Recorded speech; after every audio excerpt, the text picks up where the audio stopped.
히브리서 11장 1절에서 22절 말씀이야. 히브리서 11장은 성경에서 가장 유명한 믿음의 명예의 전당, 믿음장이야. 믿음이 도대체 뭘까?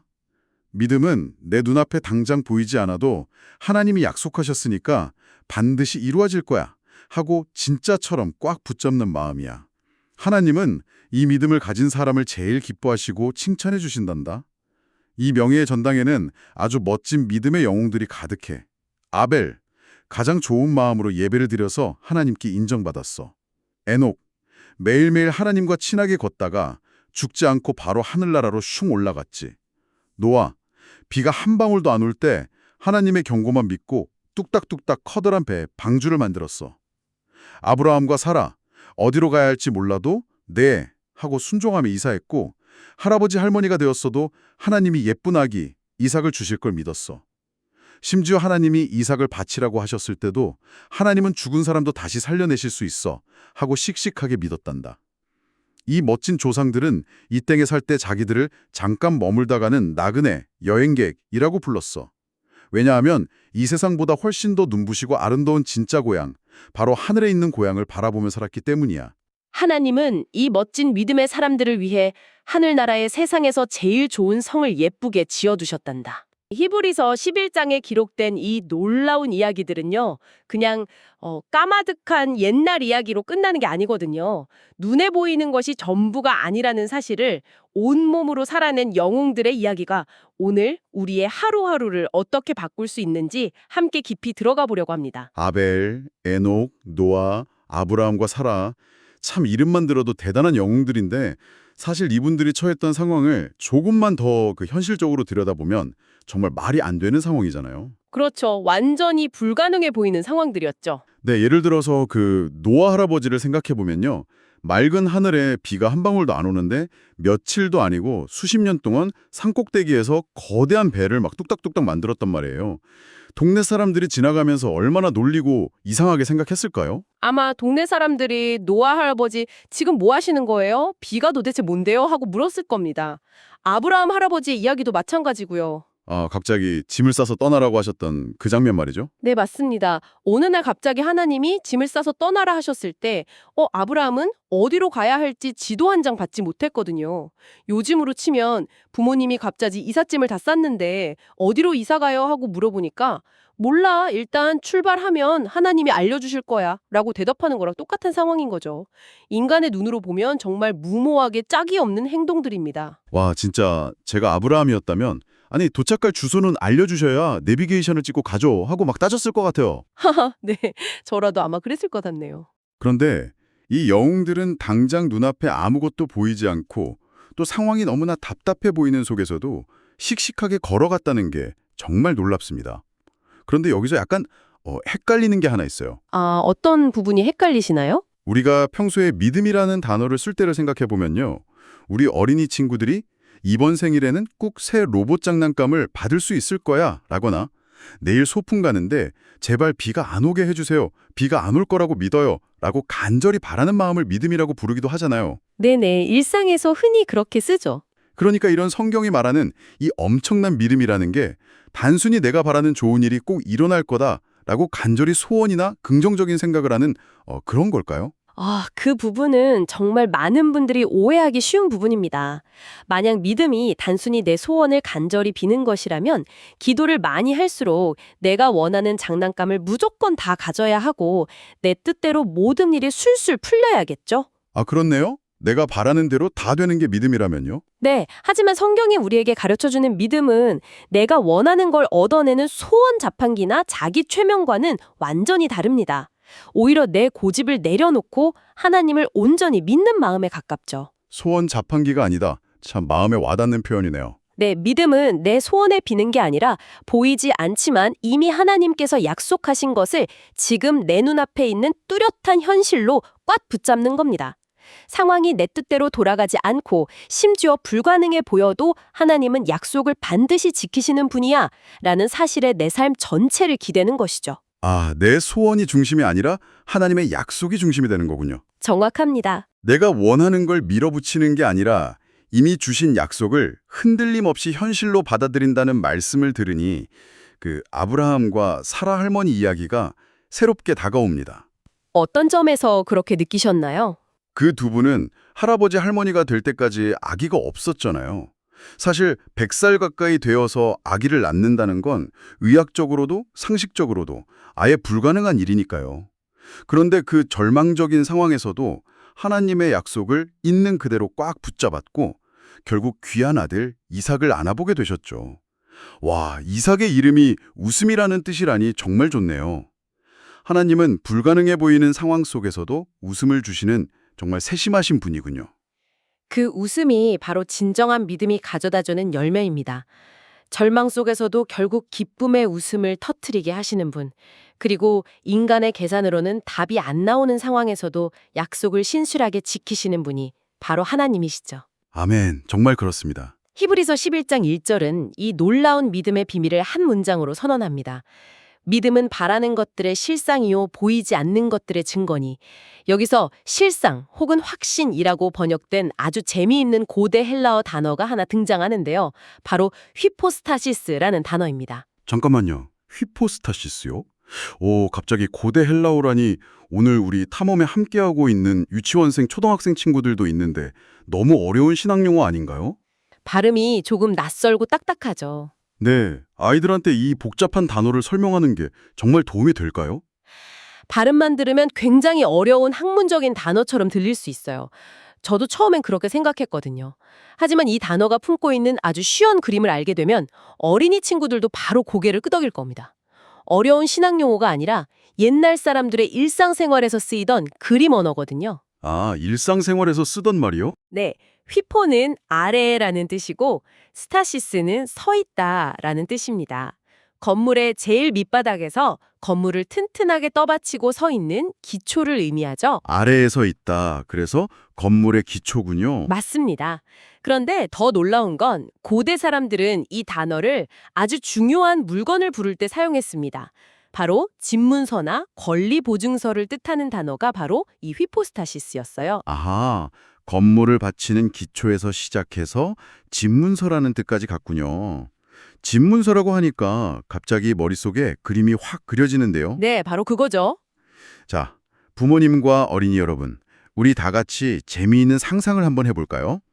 우리 가족이 다음 달에 정말 예쁜 다락방도 있고 마당에 커다란 미끄럼틀도 있는 새 집으로 이사를 간다고 생각해 보세요. 오, 정말 신나는 상상이네요. 네, 지금은 아직 옛날집에 살고 있지만 부모님 손에는 이 멋진 집은 우리 가족의 것입니다. 라고 도장에 쾅쾅 찍힌 집문서, 그러니까 휘포스타시스가 단단히 쥐어져 있는 거예요. 그러면 당장 내 몸이 그 새 집 미끄럼틀을 타고 있지 않더라도 그 집은 이미 100% 우리 것이나 다름없는 거네요. 바로 그겁니다. 완벽한 설명이에요. 내 손에 진짜 집문서가 들려 있다면 어떨까요? 당장 오늘 밤에 그 새집 다락방에서 잠을 못 잔다고 해서 우리 이사 못 가는 거 아니야. 누가 그 집 뺏어가면 어떡하지? 하면서 매일매일 울거나 불안해할까요? 아니죠. 문서가 확실히 있으니까 마음이 아주 든든하겠죠. 맞습니다. 성경이 말하는 믿음은 하나님께 제발 저 천국 가게 해주세요. 약속 지켜주세요. 라고 불안해하며 매일 조르는 게 아닙니다. 창조주이신 하나님이 직접 결코 취소할 수 없도록 도장을 쾅 찍어주신 완벽한 천국 보증서, 그 휘포스타시스를 내 마음 깊은 곳에 꽉 쥐고 당당하게 서 있는 겁니다. 와, 천국 보증서를 내 마음속에 쥐고 서 있는다. 아벨이 소중한 양을 바칠 수 있었던 것도, 에녹이 매일 하나님과 산책하듯 걸을 수 있었던 것도 전부 자기 손에 이 튼튼한 집문서가 있다는 거 알았기 때문이겠네요. 정확합니다. 바로 그 확신이 그들을 움직인 거죠. 노아 할아버지가 맑은 하늘 아래서 배를 만들면서 사람들이 비웃을 때도 내 손에는 하나님의 보증서가 있다고 하면서 당당할 수 있었던 거고요. 네, 맞습니다. 그래서 이 휘포스타시스의 원리가 우리 아이들의 심리나 마음가짐에 얼마나 큰 변화를 주는지가 아주 중요합니다. 아이들이 가끔 당장 눈앞에 먹고 싶은 과자가 없거나 원하는 장난감을 못 사면 세상을 다 잃은 것처럼 막 속상해할 때가 있잖아요. 네, 엄청 서럽게 엉엉 울기도 하죠. 그때 마음속에 이 튼튼한 영적 집문서가 없다면 상황이 조금만 안 좋아져도 하나님은 날 사랑하지 않으셔, 나를 잊어버리셨나 봐 하고 쉽게 흔들리고 절망하게 됩니다. 하지만 내가 이미 천국이라는 가장 엄청난 선물의 보증서를 가지고 있다는 걸 아는 아이는 당장 눈앞에 작은 장난감 하나가 없어도 마음의 평안을 지킬 수 있는 단단한 기초를 갖게 되는 것이죠. 듣고 보니 정말 아이들뿐만 아니라 어른들에게도 꼭 필요한 마음이네요. 그렇다면 자연스럽게 다음 질문으로 넘어가게 되는데요. 네, 어떤 질문인가요?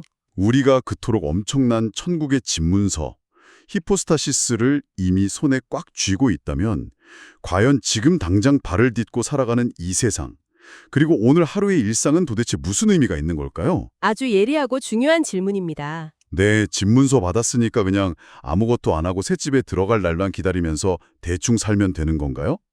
오늘 읽은 본문 13절을 보면 믿음의 영웅들이 이 땅에서 자기 자신을 나그네라고 불렀다고 하던데요. 네, 그게 바로 우리가 짚고 넘어가야 할 두 번째 핵심입니다. 천국 보증서를 가진 사람이 이 세상을 어떻게 살아야 하는가? 성경은 그 영웅들이 스스로를 외국인과 나그네라고 불렀다고 기록하는데요. 여기서 나그네로 번역된 헬라어 단어가 바로 파레피데모스입니다. 파레피데모스. 이것도 참 재미있는 단어네요. 네, 이 단어를 오해하면 안 되는 게 갈 곳이 없어서 이리저리 떠도는 불쌍한 거지나 방랑자를 뜻하는 말이 절대 아닙니다. 파레피데모스는 자기가 돌아갈 진짜 고향, 너무나 사랑하는 자기의 본래 집을 따로 두고 특정한 목적을 위해 외국이나 다른 지역에 잠시 머무르고 있는 여행객이나 캠핑을 온 사람을 정확하게 가리키는 말입니다. 아, 길을 잃은 불쌍한 사람이 아니라 캠핑 온 사람이요? 네, 맞습니다. 텐트를 치고 잠시 머무는 사람들이죠. 부모님과 어린이 여러분, 우리 산이나 바다로 즐거운 캠핑을 갔을 때를 한번 떠올려 보세요. 텐트 안에서 침낭 덮고 자는 것도 재밌고 밤에 모닥불 피워놓고 마시멜로우를 구워 먹는 것도 진짜 신나잖아요. 네, 생각만 해도 참 즐겁네요. 며칠 동안 텐트 안에서 노는 게 너무너무 재미있지만 그렇다고 해서 텐트를 우리가 평생 살 진짜 집이라고 생각하는 사람은 아무도 없습니다. 비가 오고 바람이 불면 텐트는 금방 흔들리니까요. 그렇죠. 텐트는 어디까지나 임시 숙소일 뿐이니까요. 즐겁게 캠핑을 마치고 나면 튼튼한 벽과 따뜻한 이불이 있는 진짜 우리 집으로 돌아간다는 걸 우리 모두가 알고 있죠. 그러니까 파레피데모스라는 건 우리도 이 세상에 영원히 살 것처럼 집적하는 게 아니라 진짜 고향인 하늘나라를 향해 걸어가는 멋진 순례자, 여행객이라는 뜻이군요. 아, 정말 정확한 캠핑 비유입니다. 생각해보세요, 여러분이 며칠 머무는 호텔방이나 캠핑장 텐트에 내 모든 돈을 털어서 비싼 실크 벽지를 바르고 최고급 샹들리에를 달고 거대한 냉장고를 사서 채워 넣지 않잖아요. 하하, 텐트에 샹들리에라니 상상만 해도 이상하네요. 왜냐하면 며칠 뒤면 떠날 곳이라는 걸 잘 알고 있기 때문입니다. 믿음의 영웅들이 이 땅을 살아갔던 방식이 바로 파레피데모스, 즉 여행객의 방식이었습니다. 그들이 이 세상에 돈, 명예, 관력에 목숨을 걸거나 욕심부리지 않았던 이유가 바로 그것입니다. 아, 그래서 아브라함 할아버지도 텐트에서 살았군요. 맞습니다. 아브라함은 아주 부자였고 큰 힘이 있었지만 화려한 궁전을 짓지 않고 평생 언제든 떠날 수 있는 텐트 생활을 기꺼이 했습니다. 자기가 이 땅의 주인이 아니라 진짜 영원한 집은 하나님이 설계해 두신 하늘나라에 있다는 걸 알았기 때문이죠. 정말 통쾌한 이야기네요. 텐트에다가 비싼 실크 벽지를 바르는 바보는 없다는 그 말씀이 계속 귓가에 맴돕니다. 그런데 사실 우리의 진짜 일생을 정직하게 돌아보면요.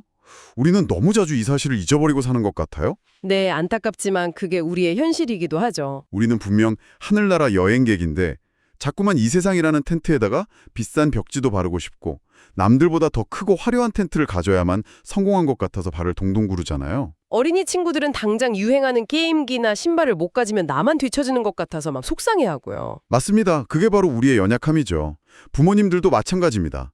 우리 손에 이미 흔들리지 않는 천국의 집문서, 히포스타시스가 있는데도 불구하고 당장 통장에 돈이 좀 부족하거나 현실적인 문제들이 닥치면 당장 텐트가 무너질 것처럼 불안해하고 두려워합니다. 텐트가 영원한 집인 것처럼 착각하는 거군요. 네, 매일매일 눈앞의 문제에만 쫓기느라 내가 파레페데모스, 즉 잠깐 머물다가는 여행객이라는 사실을 까맣게 잊어버리는 겁니다. 그러다 보면 세상 사람들이 살아가는 방식과 똑같이 이 땅에서 영원히 살 것처럼 세상의 성공과 즐거움에만 푹 빠지게 되죠. 참 마음이 질리네요. 오늘 이 믿음의 영웅들의 이야기는 당장 코앞에 있는 것만 보고 불평하는 우리에게 우리의 진짜 정체성이 무엇인지 다시 한번 분명하게 깨닫게 해주는 강력한 거울이 됩니다. 말씀을 들을수록 고개가 끄덕여지면서도 동시에 제 마음속 텐트에 덕지덕지 발라놓은 욕심들이 생각나서 조금 부끄러워지기도 합니다. 그래서 오늘 이 깊은 탐험의 자리에서 우리는 새로운 결단을 해야 할 것 같아요. 네, 아주 중요한 시간이죠.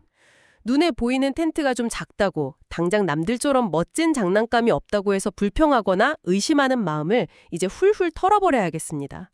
하늘이 맑아도 하나님의 약속 하나만 믿고 배를 만들었던 노아 할아버지처럼, 그리고 내비게이션이 없어도 씩씩하게 짐을 싸서 출발했던 아브라함 할아버지처럼요. 네, 그런 씩씩한 결단이 우리 삶을 변화시킬 겁니다. 부모님과 어린이 여러분, 우리 마음속에 이렇게 외쳐봅시다. 비록 지금 당장 내 눈앞에 멋진 결과가 보이지 않아도 내 손에는 이미 하나님이 도장 찍어주신 천국 보증서, 히포스타시스가 있어. 그러니까 나는 조그만 텐트에 갇혀서 슬퍼하는 사람이 아니라 하늘나라를 향해 걸어가는 당당한 캠핑족, 파레페데모스야 하고요. 정말 멋진 선포네요. 우리 모두가 그런 마음으로 살아가길 바랍니다. 자, 이제 이 탐험을 마무리하면서 오늘 함께한 여러분 모두에게 꼭 던지고 싶은 질문이 하나 있습니다. 어린이 여러분, 그리고 부모님 여러분, 여러분은 오늘 이 믿음의 영웅들의 이야기를 듣고 각자의 일상 속에서 구체적으로 무엇을 결심하셨나요? 오늘 결심한 마음을 담아 함께 기도해 볼까요? 네. 눈에 보이지 않아도 언제나 살아서 역사하시는 위대하신 하나님 아버지. 아벨, 에녹, 노아, 아브라함 할아버지처럼 멋진 믿음의 영웅들의 이야기를 들려주셔서 정말 감사합니다. 우리 조이가 당장 눈앞에 좋은 것이 보이지 않아도 하나님의 약속을 진짜로 믿고 꽉 붙잡는 튼튼한 믿음, 휘포스타시스를 가지게 도와주세요. 세상의 장난감이나 유행에 너무 푹 빠져서 천국을 잊어버리지 않게 하시고 나는 하늘나라를 향해 걸어가는 멋진 여행객, 파레피데모스라는 것을 매일매일 자랑스럽게 기억하게 해주세요. 누가 알아주지 않아도 노아처럼 씩씩하게 순종하고 에녹처럼 매일매일 하나님과 다정하게 손잡고 걷는 예쁜 믿음의 아이가 되게 해주세요. 보이지 않는 것을 믿게 하시는 예수님의 이름으로 기도합니다. 아멘. 우리 조이, 오늘은 두 손으로 동그랗게 망원경을 만들어서 하늘을 바라보며 내 눈에는 하나님이 주실 멋진 천국이 보인다 하고 크게 외쳐보는 상상력 가득한 하루를 보내렴.